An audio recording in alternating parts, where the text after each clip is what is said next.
దేవునికి స్తోత్రం. మీ అందరికీ నా వందనాలు. ఈ ఉదయకాలం ముందు మరొక దినాన్ని దేవుడు మనకు అనుగ్రహించినందుకు దేవునికి స్తోత్రం. 39వ కీర్తన దావీదు జీవితంలో ఒక అద్భుతమైనటువంటి నిర్ణయం తీసుకుంటాడు. ఈ ఉదయకాలం మనం ధ్యానిద్దాం. ఆ మాటని మనం చదువుకుందాం. నా నాలుకతో పాపము చేయకున్నట్లు నా మార్గములను జాగ్రత్తగా చూచుకుందును. భక్తిహీనులు నా ఎదుటనున్నప్పుడు నా నోటికి చిక్కం ఉంచుకుందుననుకుంటుని. నేను ఏమీ మాట్లాడక మౌనినైతిని. క్షేమమును గూర్చైనను పలుకక నేను మౌనముగా నుంటిని. అయినను నా విచారము అధికమైన. ఈరోజు దేవుని బిడ్డలారా, చాలామంది నాలుకతో పాపం చేస్తారు. మనం బాగా తెలిసినటువంటి విషయాలు ఏంటంటే, శరీరంతోనూ మనసుతోనూ పాపం చేస్తారు, ఆలోచనతోనూ పాపం చేస్తారు. కానీ హృదయ ఆలోచనలతో కూడా పాపం చేస్తారు. కానీ నాలుకతో పాపము చేయకుండా అని అంటే దాని అర్థం ఏంటంటే మాటలు. దేవుని బిడ్డలారా, మనము మాట్లాడే మాటల్లో చాలా మిస్టేక్స్ ఉంటాయి. మనకు తెలియకుండా మన జీవితంలో మాటలు ఒక్కొక్కసారి మాటల వలన అధిక మాటల వల్ల దోషం కలుగుతుందని దేవుని వాక్యం సెలవిస్తుంది. అలాగే దావీదు ఏమంటాడంటే, భక్తిహీనులు నా ఎదుట నున్నప్పుడు నేను నా నోటికి చిక్కం ఉంచుకుందని అనుకుంటుని.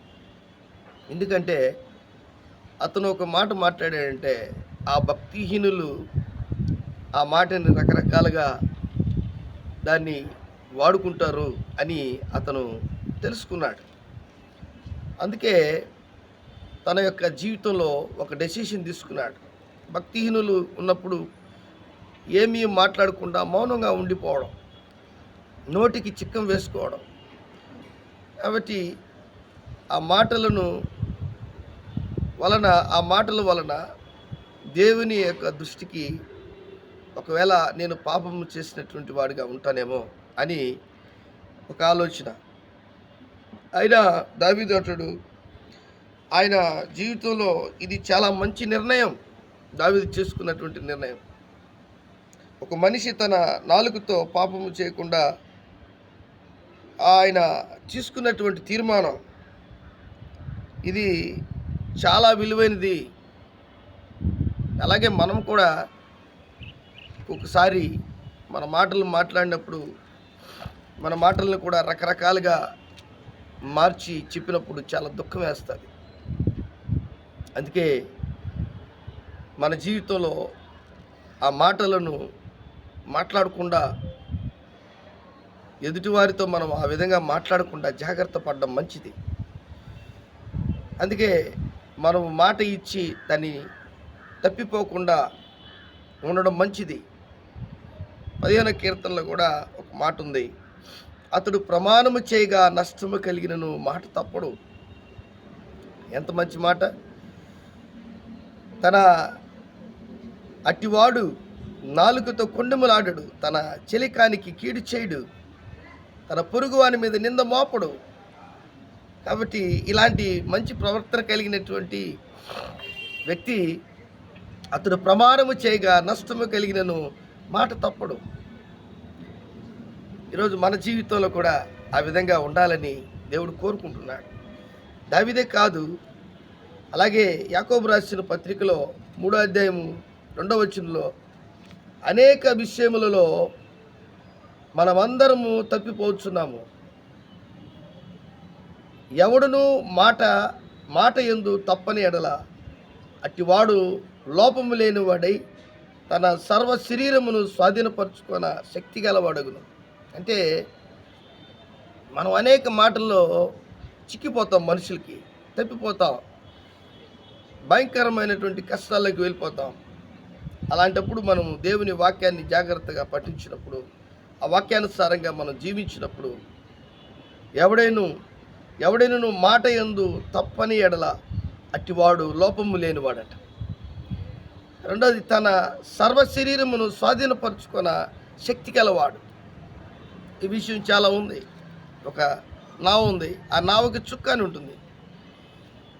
ఆ చుక్కాని ఏ విధంగా తిప్పితే అది ఒక డైరెక్షన్, అదొక స్టీరింగ్ లాంటిది ఆ నావకి. ఆ స్టీమర్కైనా అంతే. అది ఎట్లా పోతే అలాగ పోతుంది. అలాగే మన శరీరంలో ఉన్నటువంటి నాలుక భలే డేంజర్. అది గబక్కని ఏదైనా పొరపాటున మాట్లాడినప్పుడు దాన్ని రిటర్న్ మనం తీసుకోలేం. మరలా వారికి క్షమాపణ చెప్పాలి. అందుకే మనం జాగ్రత్తగా మనం మాట్లాడడం, ఆచితూచి మనం మాట్లాడడం. అందుకే దైవికంగా ఉన్నప్పుడు దావీదులాగా మనం కూడా ఏమీ మాట్లాడక మౌనంగా ఉండడం. ఎదుటివారు మాట్లాడుతుంటే ఆ మాటలకు వారు 10 మాటలు మాట్లాడితే మనం ఒక్క మాట మాట్లాడడం సరిపోతుంది. జవాబు చెప్తే సరిపోతుంది. అందుకే మన జీవితంలో మన జీవితానికి ఒక భయంకరమైనటువంటి నాలుక మన జీవితంలో మనకు తెలియకుండానే అది తొందరపడుతుంది. అందుకే ఈరోజు చాలామంది మౌనవ్రతం కూడా చేస్తుంటారు. ఎందుకనంటే వారు పొరపాటు ఏదైనా చేస్తారేమో అని. అదేవిధంగా దావీదు కూడా అంటున్నాడు, నేను భక్తిహీనులు నా ఎదుటనున్నప్పుడు నేను ఏమీ మాట్లాడక మౌనినై ఉంటుంది. మౌనంగా ఉన్నాను. ఈరోజు మనం కూడా చాలా జాగ్రత్తగా దేవుని యొక్క వాక్యాన్ని అర్థం చేసుకొని దేవునితో మనము ముడిపడినటువంటి వారముగా, దేవునితో ఐక్యము కలిగినటువంటి వారుగా, దేవుని మనస్సును ఎరిగినటువంటి వారముగా, ఎదుటివారి పట్ల మనం ప్రవర్తించే వారంగా ఉంటే మనం మాట తప్పిపోము. మనల్ని మనం రక్షించుకుంటాం, మన శరీరాన్ని రక్షించుకుంటాం, మనం అండర్స్టాండింగ్ స్పిరిట్లో ఉంటాం. యాకోబు రాసినటువంటి పత్రికలో తన సర్వము తన సర్వ శరీరమును స్వాధీనపరుచుకున్న శక్తి గలవాడవుతాం.